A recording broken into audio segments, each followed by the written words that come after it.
Carolyn. Hello, everyone, and welcome to It's Sybil. I am Sybil Wilkes with the glowing Myra J. and the slap happy Stephen Hill. How are Hey, you all? I'm good. hey. I'm real good.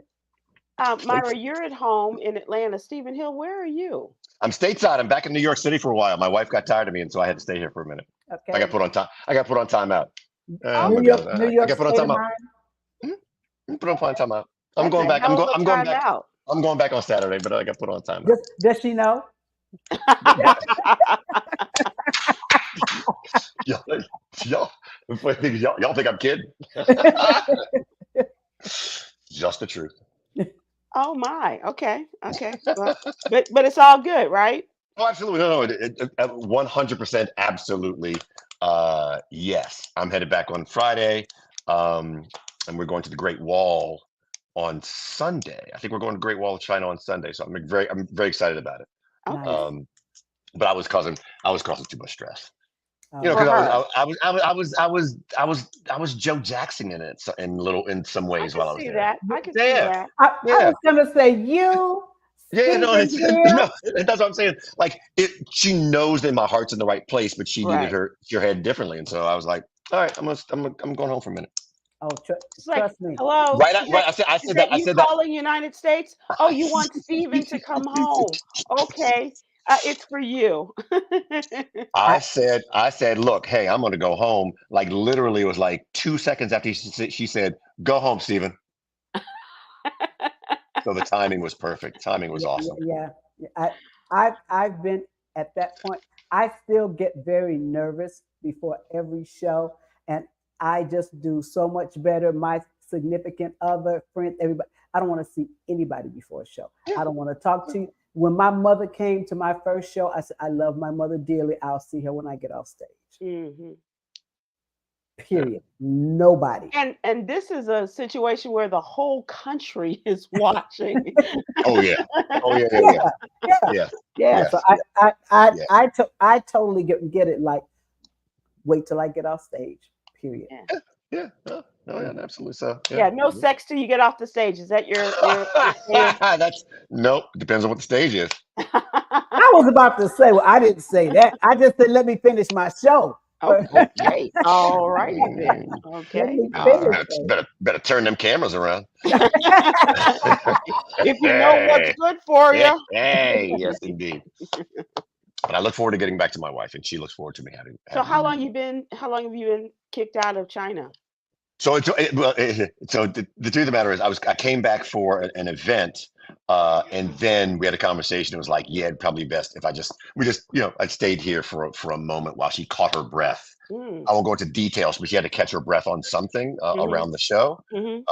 and I'm completely not kidding about the whole. I mean, not Joe Jackson part of it, but But my you're desire to have her do really yeah, well manifests right, itself right. mostly in healthy ways, but sometimes, if I'm going to be honest, in some unhealthy ways that was bumping up against how we were in China as well. So Mhm. we it, there's it is I'm being very honest about a real relationship, and that's all. Yeah. And Yeah. that's beautiful that you know that you recognize it, she recognized it, and nobody called lawyers. You just got on a plane No, and you came absolutely, home. Yeah, that's awesome. absolutely, That's awesome. So absolutely. we will talk about the singer China coming up a little bit. Kwyn Townsend Riley is our contributor of the day, and she got no school. She's just late. So she said she's She's going to got be things here. to do. She's got a lot of moving to do, She's got and a then lot of moving parts, and like Steven that's and Yeah. Shantae. and when She got she, a lot of moving parts, and perhaps no one to kick out of the country. So she's handling things on her own. So she gonna have a lot of explaining to do when she gets on, but we'll talk about that story when Right. she gets on. okay, okay. She came right. Um, She came gunning for me today. She came gunning for me today, and it was the wrong day and time to do it. I oh, can't wait. Oh, I can't okay, wait. Oh, it's a okay, problem. It's a real okay. problem. I'm letting you know that All right now. right, okay. I let you all take this up with your counselor. Um, Pew, pew, shots fired. I have had a very long day, but an exhilarating one. Today is Juneteenth, Happy and Juneteenth, everyone. we went to the 2.5 mile walk hosted by Miss Opal Lee the Nice. 97-year-old grandmother of Juneteenth. Nice. And she is just an absolute delight. It was a great opportunity. And it was in a different location today. Usually, the 2.5 miles um, is the walk takes place in Fort Worth, here in Fort Worth. Mhm. But this year they moved it to Dallas to the African American Museum in Fair Park, and it was an extravaganza. They had a great outdoor festival going on with music and crafts and arts, and politicians were showing up and wanted to be seen with Miss Opal, who now is a rock star. Yes. Love it. I don't know Love if it. you all have seen the television programs like ABC or Today's Show. Miss Opal is the grandmother of Juneteenth, and she is a woman who convinced President Biden and Vice President Kamala Harris to make the June 19th, a national holiday. And as a result, now we are observing this in states throughout the country. But what you may not have known, and a lot of people learned this week, was that when Miss Opal was a little girl, her family lived in Fort Worth, and they were run out by white folks, Mm. and they Mm. lost their home. And it came down to, she was earlier this year, or maybe it was late last year, she was informed by I think it was the Habitat for Humanity people, that they had her the land that her family owned. And so they made arrangements. She regained her property. They came in and they built her a Spectacular. new home. They filled it with all the luxuries that she deserves. And so now, that was last Friday was when they presented that to her. And now today, June 19th, and it really is. It's like Oprah Lee, Opal here, land. here's your life. And so Mhm. it's gratifying to see someone who has worked so hard for the recognition and the emancipation of Black people. Now, why 2.5 miles? Because the word came down from a major general in the U.S. Army that all Black people were free 2.5 years after the Emancipation Proclamation. It came down to the people in Texas, and from that year on, they celebrated Juneteenth. The 2.5 year gap now translates to 2.5 miles that Opal Lee walks. And that's what she did when she walked to Washington, D.C., 2.5 miles a day. She did that to get President Obama's attention. Finally, the word got to President Biden. And as I said, it was 3 years ago today. It was the 17th of June, 2021, that it was signed. And then 2 days later, the national holiday went into full effect. And she is just as cute and just as sharp and just as active, and all of the good things you want for her. With amazing thighs for a 96-year-old. With the craziest thighs ever. That walking does that. Questions, Sybil, with the heat in Texas, what time was the actual walk? So thank you for asking that, Myra. It and it was we were lucky today because it was an overcast day, Mhm. but the walk started at 9 a.m. Oh, Dallas okay. time. Okay. And Good. it was overcast, so it Yeah. wasn't too bad for a lot Yeah. of us. Okay. But it was, yeah. So we were up at early this morning, got over there at 7:30. The walk started, and then they had to have the press conference and all that. And as I said, politicians were there, the chief of police, everybody was welcoming her to Dallas because heretofore all of the activity had been in Fort Worth, and so it was a really big welcome celebration and all of that, and just as cute and just as wonderful and uplifting, and just you want to be like that when you're 97. Heck, I want to be like that when I'm Okay. Like tomorrow. tomorrow for the next birthday. Yeah, Pretty much. I'd like that. But it was really great. It's so funny because it seemed to me that everywhere you turned, people were talking about the walk and Juneteenth and everything. And I went to get something to eat today, and I opened the door, and this young woman says, "Where is that? I want to do that." And I said, "You missed it. It was today, and it's Juneteenth." And she goes, "I never heard anything about it." I was like, "What are you on Mars?" Right. It just seemed very unlikely that, but I mean that happens. So I said, "Well, Nobody sees the irony in that. And Nobody at I all. got that, and so I can Nobody sees hardly the keep irony a in that. straight face and go, "Well, you and 1,000 other black folks a century ago, you know." That's what I was thinking. Yep. But wait for that white major general to come around and tell you when you can do this again. Yeah, so it's pretty funny. And her friends are looking at her, but yeah, it is. It's a good time, and not everybody is crazy about Juneteenth, surprisingly enough. But we'll talk about that as we get into it. So, I just wanted to give y'all an idea of what my day had been like. It was really really cool. That was Um, Myra, how are things in Atlanta? hot, hot, hot. Yeah, I think this is day number three or four of over 90, and we should expect it. I think they said for about the next 9 or 10 days. Yeah, the But heat dome. yeah, but the thing is, to me, since I'm an early rise person, Hmm.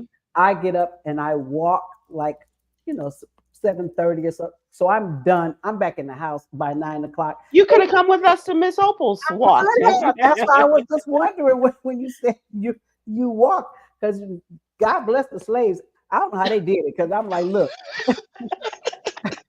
this cotton gonna be picked by Because it is, or right. just kill me now because it's hot out there. I'm like, I ain't baling no cotton. I ain't baling no cotton. It's too hot out here. it's hot out here, y'all. Yeah, so and real deal with people. It's a serious thing. So be careful out in that heat. Stay Yeah. hydrated. And I know you drink plenty of water, but are you upping your water intake? Yes, I am. And I also found one that says 30 times the electrolytes. Now, Uh-huh. I don't know if electrolytes have a flavor or not, but I was taking sips of it going, mm, way Yeah. too many electrolytes now. They Yeah. got chewy.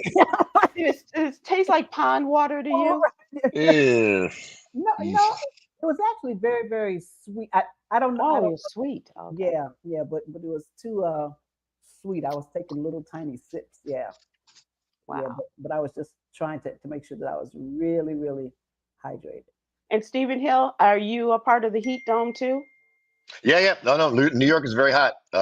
New York is I think it was in the upper 80s today. It will stay that way. Probably it's lowering in the night, thank goodness. So it'll be Hmm. another scorcher tomorrow. Yeah, yeah. It's well, we haven't gotten to 100-degree days officially, but it's not July yet. So they say that it's coming. So we'll talk about that as we go through. Young Quinn has decided to grace us with her presence. And so let us say hello to young Quinn Townsend Riley. Hello, Quinn. Hey, sorry. Hello, Quinn. Hello. Sorry, I'm late. I was at the Harrisonburg NAACP Juneteenth I knew, event. I And knew so you do. I just drove back. So Oh, that's why I was like, it's actually 10 minutes. Yeah. And just like the word that came down to the folks in South Texas, you were late. Yeah. Yeah. In honor of Juneteenth, you was you doing are it. You was doing it for appropriately the right late. reason. Don't even Well, worry about it. You did it for the right reason. I was doing what I was supposed to do on Jubilee Day. Okay. So sorry. So sorry. Hello. How is everybody? Good. Great. We're good. We're good. So Quinn is our LGBTQ uh, contributor, and Quinn is a regular writer for the What You Need to Know newsletter. And in her efforts to keep us apprised and informed and empowered with what's going on, Quinn, an interesting story you wrote in the newsletter. It Yes. was For you. about cisgender and transgender people and the way they perform in sports. Did I get I, it w- right? Yes. I Yes. would You just got like it. to say before you go in there, one of my favorite movies is Seven. And there's a moment when Morgan Freeman and Brad Pitt are in the bar, and Mhm. Morgan Freeman just looks at it and says, "You know what?" The older one looks at the younger one, goes like, "You know what? This is not going to have a happy ending." I think this will have a clarified With ending. I know you do, and then I'm going to talk. So keep going. Wow. Okay. I really did write this with you in mind, so I'm glad that you. Oh, I'm very clear. Oh, I am shot through the heart and brain at the same time. Rare feat.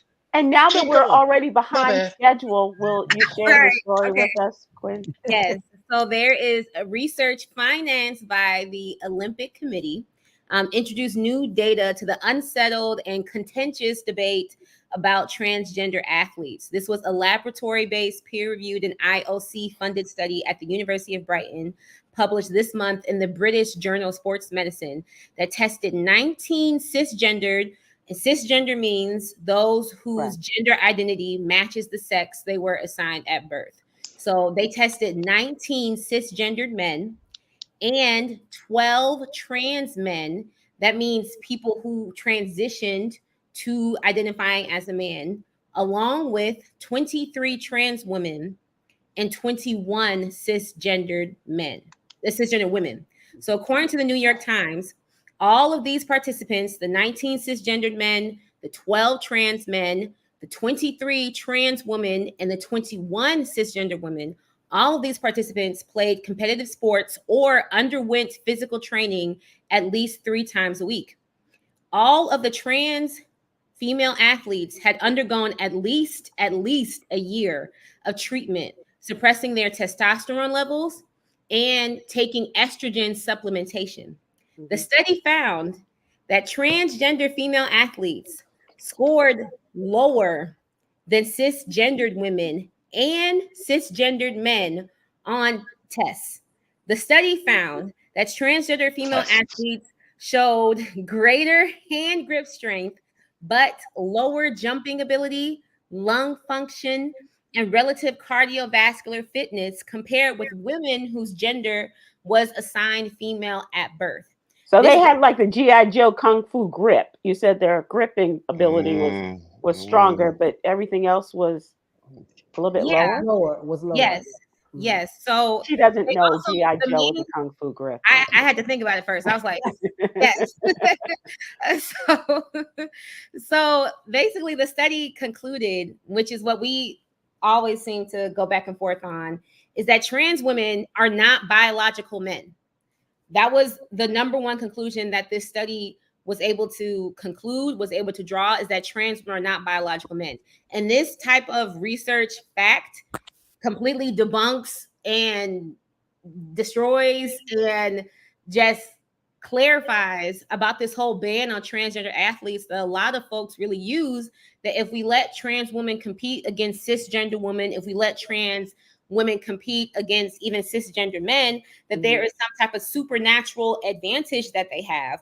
But really, because of the amount of testosterone suppressants, the type of estrogen supplements that these folks are taking, they are no longer biological men. There is nothing added. If anything, there is a whole bunch that has been subtracted, and now they have more estrogen levels than some, even us, like us cisgender women have. So Joanna Harper, who is a leading researcher of trans athletes and postdoctoral scholar from Oregon Health and Science University, quoted, "This fear that trans women aren't really women, that they are men who are invading women's sports, and that trans women will carry all of their male athleticism, their male athletic capabilities into women's sports. None of these things are true." So Myra has a question. Oh, yes, go ahead. I read your article, and my first question that I thought, it said the study said that trans women are not biological men, correct? Yes. Did the study say that trans women are biological women? That was the first. Okay. No, trans women are not. Nobody's saying that trans women are biological women. There is nobody that's offering that. What is being said, or what's being contested, is if trans women can compete in women identifying sports, because folks seem to think that trans women have this biological advantage over cisgendered women, when research has shown that there is no biological advantage. Like, there isn't any type of superpower that trans people have when they actually compete in sports. Don't want to spend that time. Okay, I read your article too, but then I also read the actual New York Times article and noticed a curious omission when you quoted almost word for word that you left out from the New York Times article. Allow me. A new study financed by the International Olympic Committee found that transgender female athletes showed greater hand grip strength, an indicator of overall muscle strength, but lower jumper ability. You left that part out. You left the indicator part out. I can only do 330 words, people. So no. Hold on. That is a very important part because the point is hand grip strength is not just hand grip strength. It is an indicator, a recognized indicator of overall muscle strength. Now, I get that they live alone. I'm just saying. So that I think is a very important part because what was not concluded is that there is no advantage. That was for sure not concluded. They said that it may not be as effective in things like volleyball because of the lower lung capacity and ability to jump. And that has to do with what happens after puberty happens, and especially tall people. So there are all these other factors. But the fact you leave out that muscle strength is still absolutely, even by this report, a factor is a very germane point that did not get addressed, either in the written article or on here before I brought it up. There you go. That's all. Kwyn? Okay. Oh, okay. So we still have time? Yes. Okay, cool. But you know what? I am looking at the clock. I'm sorry. I was not looking at the clock. So what we will, we're going to move to our question of the day, but we are coming back to that in trending. I promise. We're going to come right back to, and Stephen Hill, we'll ask you to repeat that question, and then we'll come back to it in trending. Okay, I promise. Okay. All right. So today, as we mentioned, and we have talked about today, is Juneteenth, and young Kwyn lived up to the holiday and was late to come on the show today.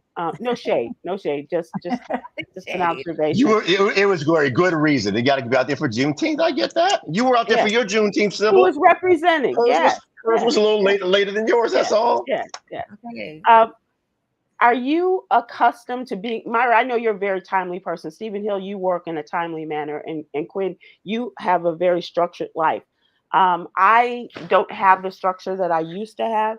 And so one of the difficulties I have is being on time. Mm-hmm. And as I tell my producer, stuff happens. I just, but that's true. Do you have, but do you all have the same challenges with other people in being on time and being, because Steve, I mean, you work on television time. You say the broadcast is going to start at 6:00. It's not 6:01. It's straight up 6:00. Do any of you have the challenge that I have in terms of being on time? Oh my goodness, yes. Yeah, that is our question of the day. I'd like to hear from other people. How do you handle that as well? I just learned to focus and do better. Period. I can honestly say I ran late all the time until I started working in television and radio. Ladies and gentlemen, if you're going to be late, this is not the field for you. Period. They don't play that. And I will say this: when I worked at Tyler Perry Studios and every studio that I worked at, table read, that's when they pass out the scripts and and the actors are going to sit there with the directors and everybody else and read your script that you're taking so much time read to write. The script out loud. If table read starts at 9:00, I promise you at 9:00 they're saying, "Good morning, ladies and gentlemen. Today's episode is called blah blah blah." Not everybody walking over to the table and still getting coffee and donuts. The table read starts at 9:00. If you can't be there at 9, you won't be there at all. Too bad, so sad. Yeah. So that disciplined me, and trust me, I have burned rubber up and down these freeways in Atlanta and Los Angeles getting to that studio. I have thrown my keys at the security guys going, because the room is right there, and running in, because under no circumstances should you ever be late. And I will say 99% of the time, everything starts on time. And when you would turn on and listen to the Tom Joyner Morning Show, he said, you don't turn on the radio and it's dead air. Right. Yeah. Right. Period. But you would come in and you tune in, you could hear him sweating. So jingle was playing. Stephen Hill, what about you? I'm a fan of punctuality. Yeah. I know we're tight on time. I'm a fan of punctuality. I try to practice it. If I'm not going to be there, I will let you know Yes. ahead of the appointed time that I was supposed to be there. You will know that I'm late before I'm actually late, for sure, because I hate being late. And Kwyn is good at that too. Kwyn, do you have time? Do you have trouble with being timely? No, I'm relatively a timely person. I'm definitely one of those people that likes to arrive as early as possible to the Mhm. airport. So then, Yeah. like, even if like stuff hits the fan, I'm already like an hour or so ahead. But I think what I've been getting caught up in is trying to do everything at once, and it's just like, Mhm. oh, okay, like even though this place is like 12 minutes away, if can I honestly realistically stay there for an hour, like, or should I just like not go? And so I think I've been trying to get better at recognizing my own limit and be like, okay, if I have something I need to show up for at 6:30, 6:45, maybe it's best if I don't show. And my mom does have this running joke that like I am the child that likes to arrive on time because I have anxiety, and everybody else is just like, man, we'll get there. So I have started telling her lies about what time events start. Like, oh, it starts at 6. And then like we can get there on time for the play or for church or like, whatever. Because my mom, even though she'll try her hardest and she has the best heart to try to get places on time, life happens. And then it's just like, wow, I can't find my wallet, or like I forgot that I have to take this medicine here, or whatever. So I no longer like shame people who can't be on time because I realize it's mostly out of your control at this point. Well, you know what? And I show the same respect to my hairdresser for my doctor's appointments. I am there on time. Now they get in the side eye if they not ready, because I'm like, look, I was here at 9. I don't give a damn where the shampoo girl is. I need to be getting some water. I need to be dunked and scrubbed. If I was here, but I do. Someone once told me that culturally, when it comes to parties and things, that let's say other cultures will start when the party starts. If the party starts at 9, they show up at 9. Black people show up when it's going to be happening. The party started at 9, but it ain't going to be happening or jumping off till 10:30. So we get there 10:30 because that's when it's going to be happening. But you better be ready for those folks that are going to be there at 9. Girl, look. It starts 8:57. I'm in the shower and ding dong. What the hell you doing at the door 3 minutes before the party starts? I'm not dressed. I was gonna say for work parties, if they start at 5 p.m., everybody else is there at 5 p.m. Yeah. All of us are like, oh, okay, we can get there at 5:30. Like, we go home and change, and then you miss everybody. So it's just like I've had to switch over. I don't know what that's gonna be like for the rest of my life, but I don't know. Yeah. Well, also your partner, is she a timely person? Ashley was not. She was not. Ashley was not. She was definitely the type of person that would show up 15 minutes to the airport before it leaves. Because for some reason she thought that she was God's favorite child. And she did always make the I don't know how she always made it, but she always did make it. But she is the person that would just show up late to the airport, late to the party, late to even hosting the kickback. And like it still just all end up flowing. And that drove my anxiety crazy. So how did you deal with it, Kwyn? I think because I feel like her, what's the word? Not entitlement, but her confidence started rubbing off on me when I'm like, okay, maybe I don't have to get to the airport 3 hours ahead. I can get there an hour ahead. Or like, okay, maybe we don't have to get to that party. So could you all come to an agreement and find a time in the middle? I feel as if like eventually we started to like compromise and flow with each other on that end. But yeah. And Stephen Hill, I will say that Stephen Hill's wedding was supposed to start, I think it was like sunset.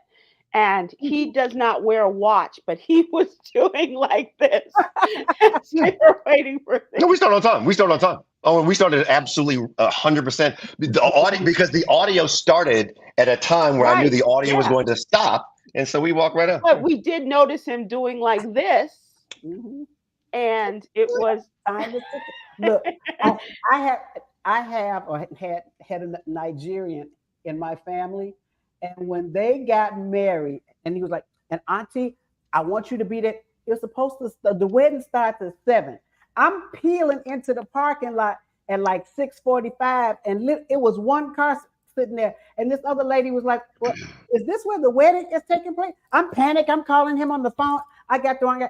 He showed up at 7:05 in a wife beat and bringing in food. And I was like, I thought it's, he's like, "Oh, Auntie, Nigerian time." He said, the wedding started at 10 o'clock. This was at night. oh It wow. started Player. and wait, and that's when they were all showing up. Like, they said, oh, everybody knew everybody was going to be late. It's like, what? I had never heard Wow. of 3 Wow. hours late. It's years later, so I'm sure the statute of limitations for telling this is wrong is off.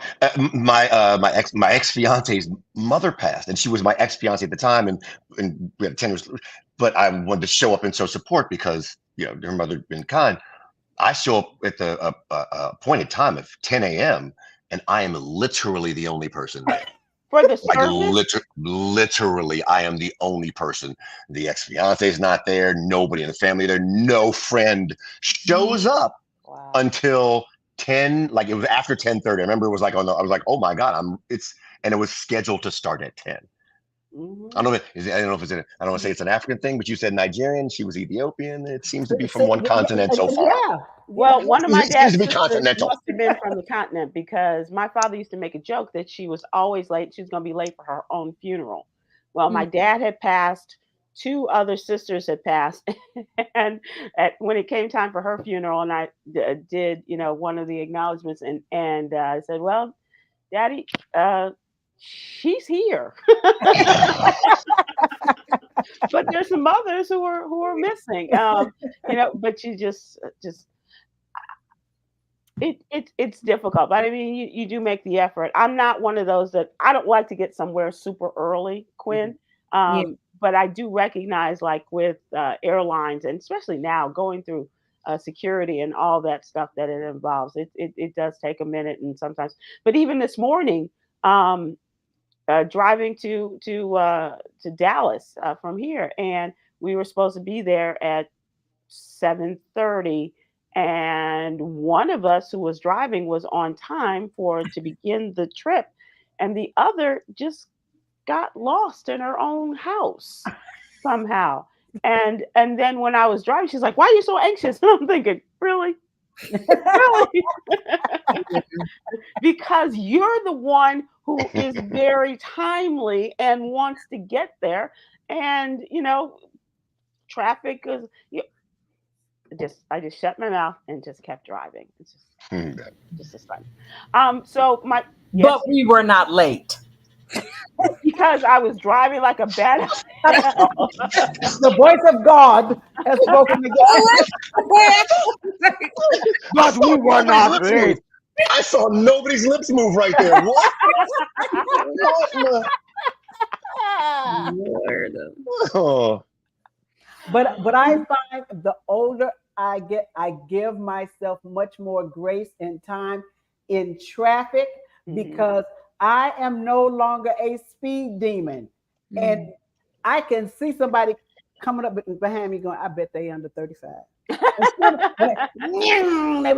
like, I'm that old lady now where I'm like, go around. Are you the old lady on the expressway? I am. Well, no, I still put pedal to the metal, but if you want to go around me, baby.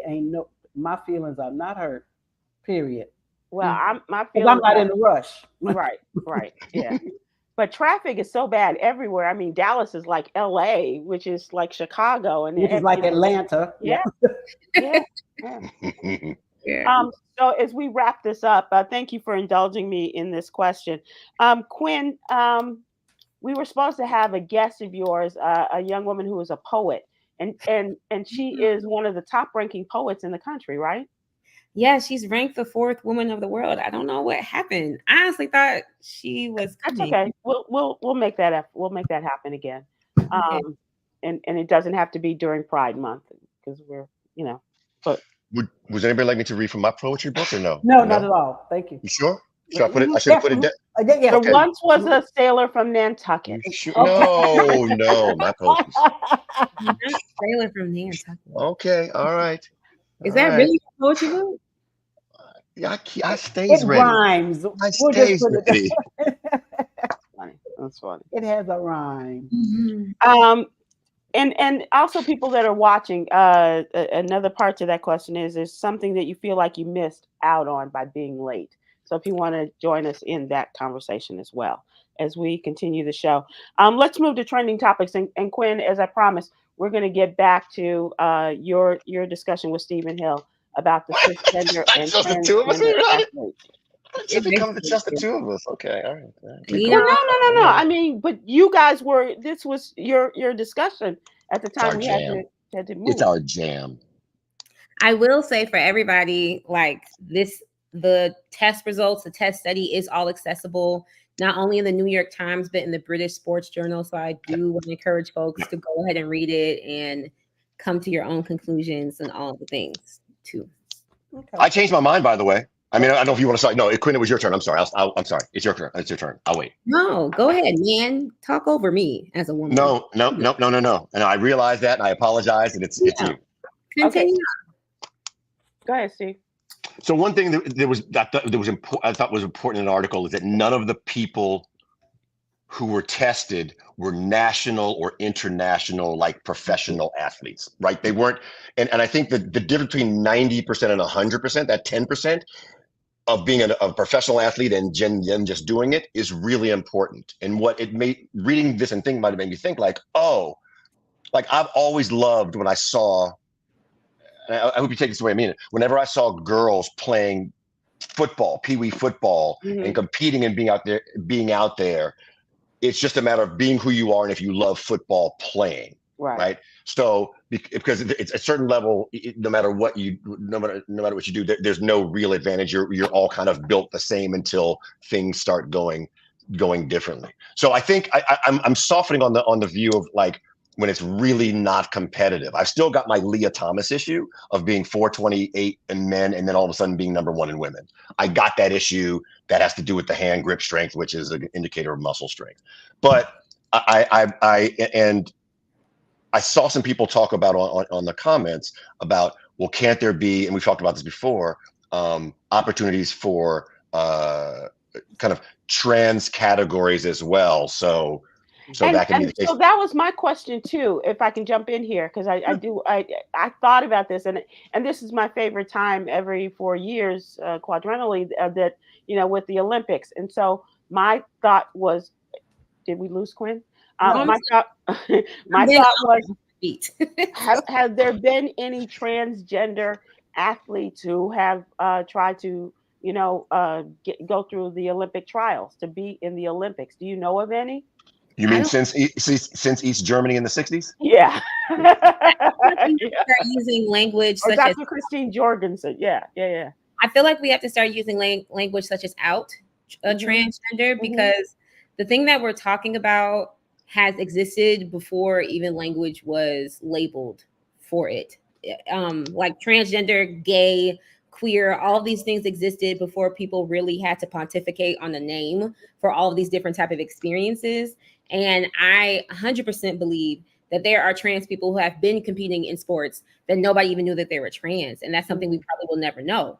But I think, again, what this test, and this is like a study that clearly humbly admitted that there's still work to be done. But the whole purpose of it, Oliver, please, the whole purpose of this was so that when people are making these quick snap decisions when it comes to bans, is that they take into consideration of an actual type of sports, scientific sport evaluation when it comes to this, without saying like, oh, trans women are not women, trans women have this. And it's just like, there's clearly evidence that what you're saying is rooted in transphobia. And it's also really something that is not allowing people to exist the way that they want to exist. And so like, yes, like you know, as Black people, we started our own like Negro League basketball. We have Black entertainment television. Like, I do believe people can go out and create their own space, but I also think that there is something really affirming when people are allowed to what is already that has been created. And I think if trans women are saying they want to compete with other women because trans women are women, then we should allow them to do that.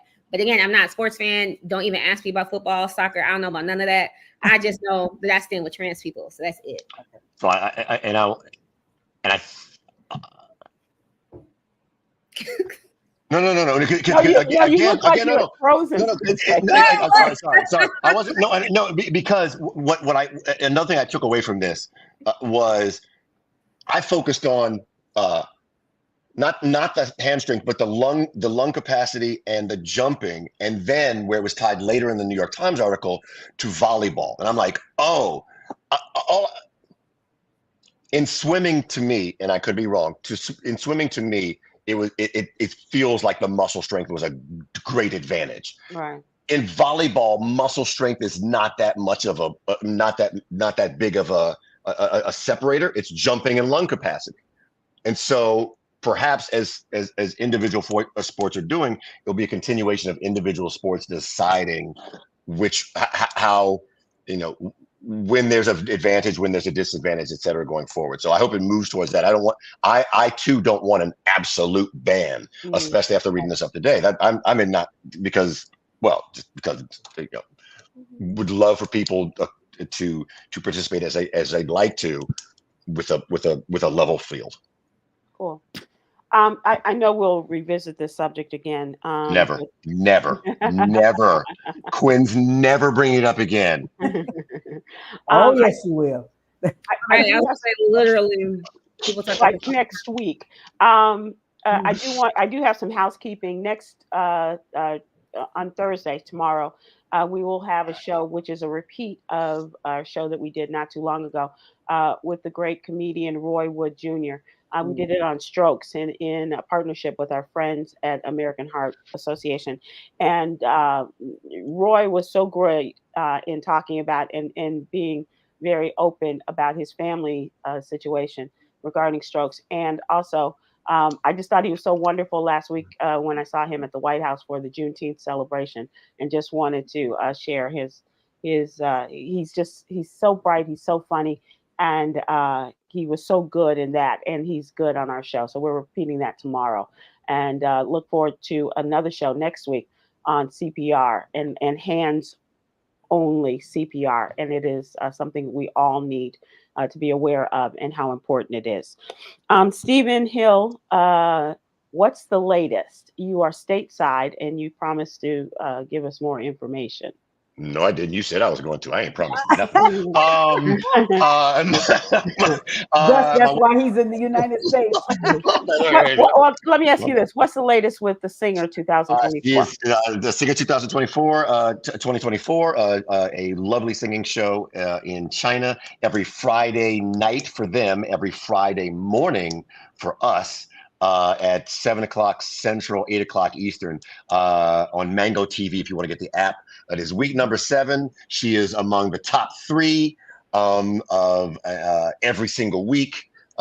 She is doing, what is she performing? She's performing a song from the Greatest Showman by Lauren Allred called "Never Enough." I like that show. It's a gorgeous operatic song that she is going to absolutely kill. So that'll be fun. If you have Mango TV, we'll get the app.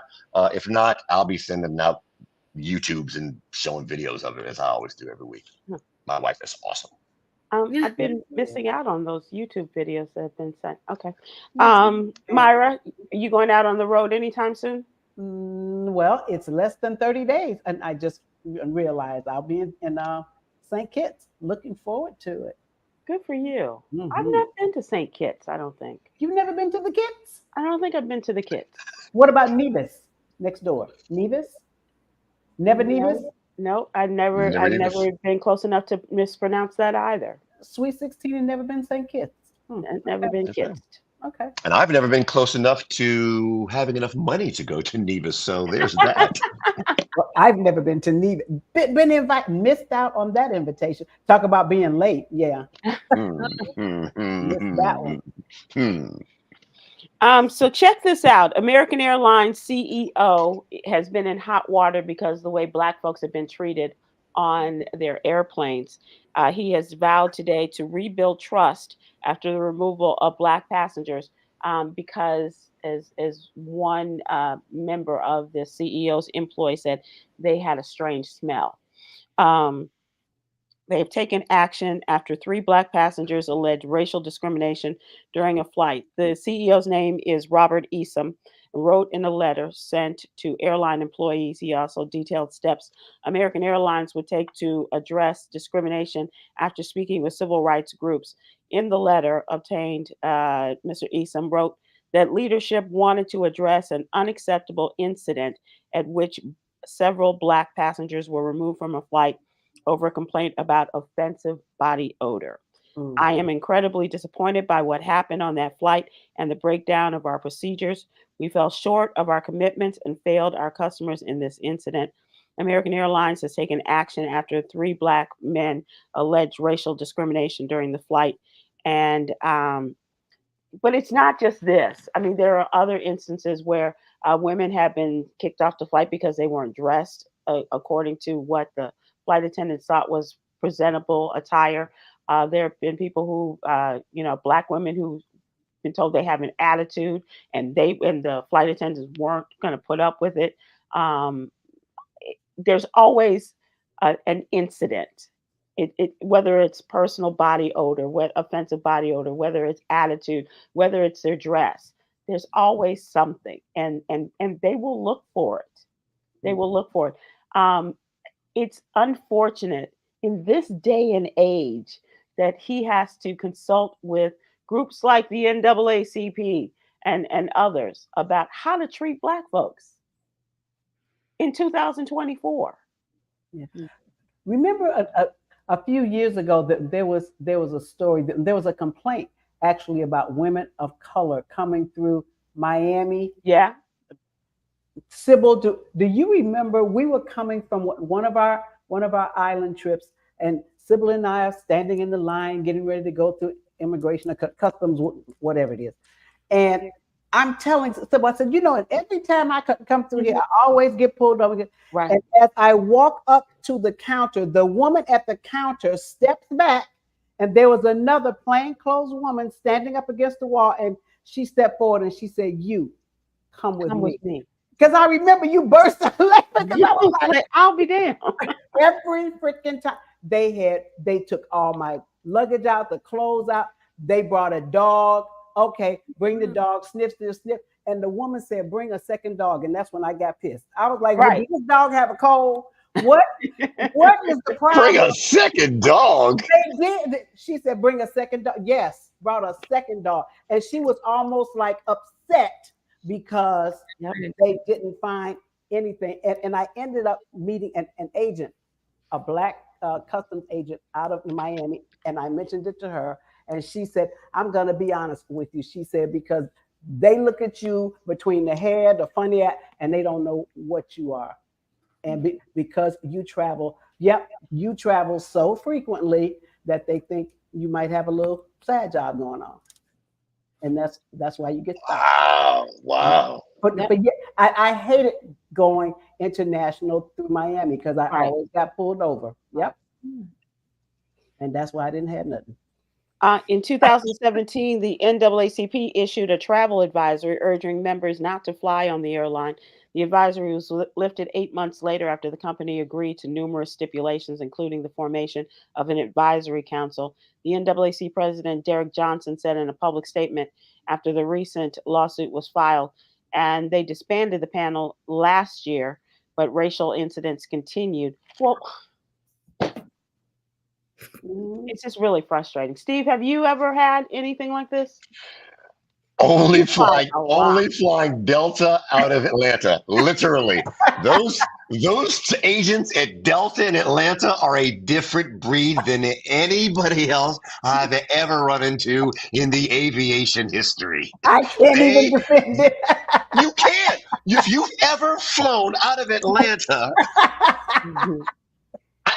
I don't want to go any further, but they're just it's a different breed of folks. I've never had I say that well, I say it as humor and also as true, but I've never had an issue with with American the way that other people have. I understand that it's true. I've had friends that have, but my personal experience has never been that. Because I flash that executive platinum card at him all the time. Like, boom, you know who I am. You know who I am. It's Stephen Hill. His wife sent him out of the country. Again. She did not. No. Stop. She did not send me out. She kicked you She out. said, "Don't come back." No. She said, "Don't come back." There you go. She said, "Don't come back." That's very different. That's very different. Yes, it is. It was very easy. It was much easier. It was much easier, Sybil. I was already gone. Sybil. I was already gone. Let's move to entertainment. And this is really quizzical. This is about your friend, Justin Timberlake, Steve. Who I went to go see in concert literally last week, by the way. I'm not surprised. He is on the road, but he was also picked up this week in Long Island. Was it Sag Harbor? He was on the road, and he was on the road. And I thought you were making that time. I thought you were going to make that time. I thought you were going to make that. Sag Harbor. They call it the Hamptons. Some people like to differentiate between Sag Harbor and the Hamptons, but we won't quibble. Yeah, we won't quibble. Yep, picked up for DWI. Right. Picked up for suspected DWI. Yeah, that's it. That's it. His mugshot.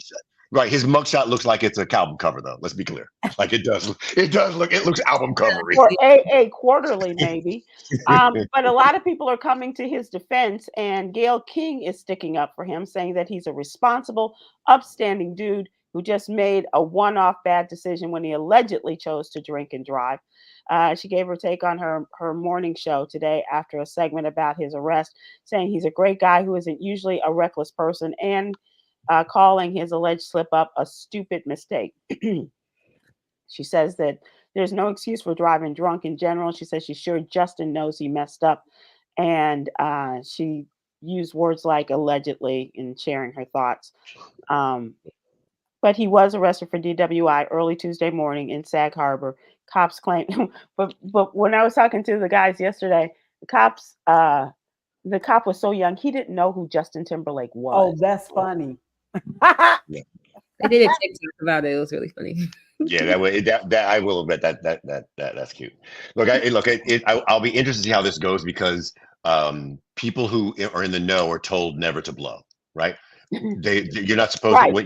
You don't go blow the breathalyzer, so no one will ever know what his actual right. Like again, right? He was arrested on suspicion, right? Mm-hmm. And they would have said he was drunk, and there's no way he blew a breathalyzer. So it'll be interesting how this proceeds. But I agree, there's no reason to ever drive intoxicated. Yeah, that's what got me when I heard it. I said, "Why is Justin Timberlake driving?" That was the first thing I went, "Dude, you don't have a driver?" Or your friends or somebody at the American bar where apparently there are some heavy pours there for one drink. But it is who are his people? Because certainly his wife would have, come and gotten him from. Well, he only had one martini, right? And so wait, Sybil, you were giving details about how he might have been driving. It's reported that he was driving. Was he swerving? What was he said that he drove through a stop sign and that he was swerving between lanes on the road. And the cops told him that he only had one drink at the American Hotel, and they say he exhibited glassy, bloodshot eyes, a strong odor of alcohol, and slurred speech. How old is he again? He's in his about 67. 40? About 40. Sometimes I don't know. I think I get slightly irritated when people come so quick to not defend, but just excuse certain behaviors that we know is deadly for younger folks. And because Justin Timberlake is always catering his music, his platform to younger people, this just is I hope he comes out and releases something about drunk driving, because I see kids at JMU do this all the time, especially when I'm Ubering and stuff now. It's just really sad and it's tragic. So yeah, Gail's running a thin line between defending a person and defending an action, right? Right. So we talked about my experience with Justin Timberlake before, that have been very positive here, and that may all be true, but if you're still driving while intoxicated, it doesn't matter who you are, it doesn't matter how you've been. Yeah. So that the Gayle thing kind of surprises me, to tell you the truth. Just me. And last week it was, giving too much information about Oprah's stomach condition. When she said that, I was like, that's supposed to be your BFF. Come on, now. Right. Yeah, well, she's still a little bloated. She was like, it's coming out of both ends. It was like, oh dear God. You said all of that? TMI. Yes, she did. Literally, yes. On television? Yes. Yes. I was like, how long have you been a journalist? Y'all been friends since time began. And, your friend, and you go on national TV and say that? Really, chick? Come on. I would be so mad and embarrassed.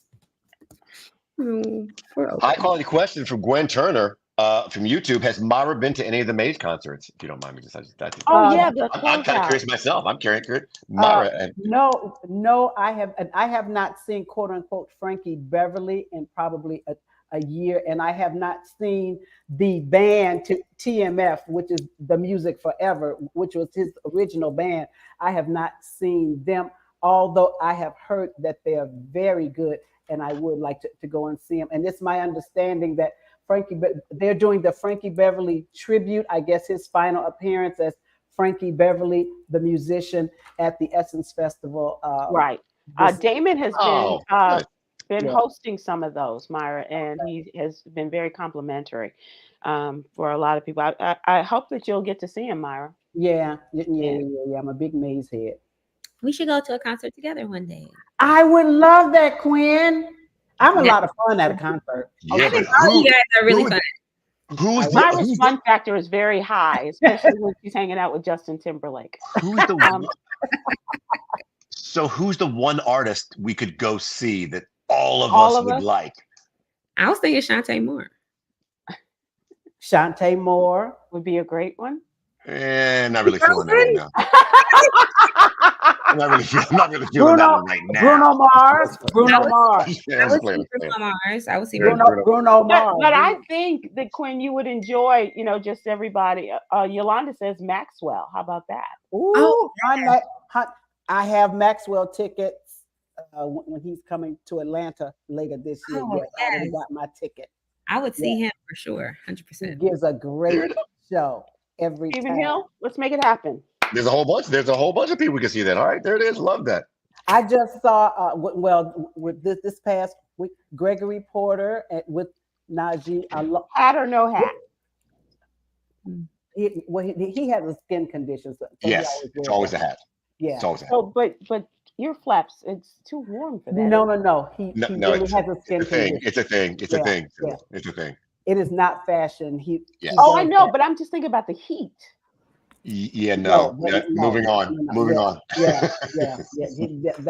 I've interviewed him. We've had this conversation. I just and I just wondered about the weather. Yeah, he was that. But then the next weekend, I saw Jeffrey Osborne with After 7. Yes, he can still woo. Yes, he takes his jacket off. Yes, the shirt is tight. Yes, he still got a firm grip. Ask me how I know. And how did Jeffrey Osborne do? Because he came through the crowd and he saw me and shook my hand. I was so. And did he give you a little woo woo woo? He woo woo. Yeah. He wasn't even woo wooing at the time. He was just coming through singing and being social. Yeah, so. That's what we're calling it these days. Okay. Yes, we are. All right. I don't want to talk Gregory Porter talk. So let's talk about the jewel. Today's jewel is your daily inspiration. Honest feedback, though sometimes difficult to give or receive, is essential for improvement and progress. Inhale honesty. Exhale lies. Get out of here, lie. All right, everybody have a great week and talk to you later. Aloha. Be safe. Bye. Look at Steven's face. He's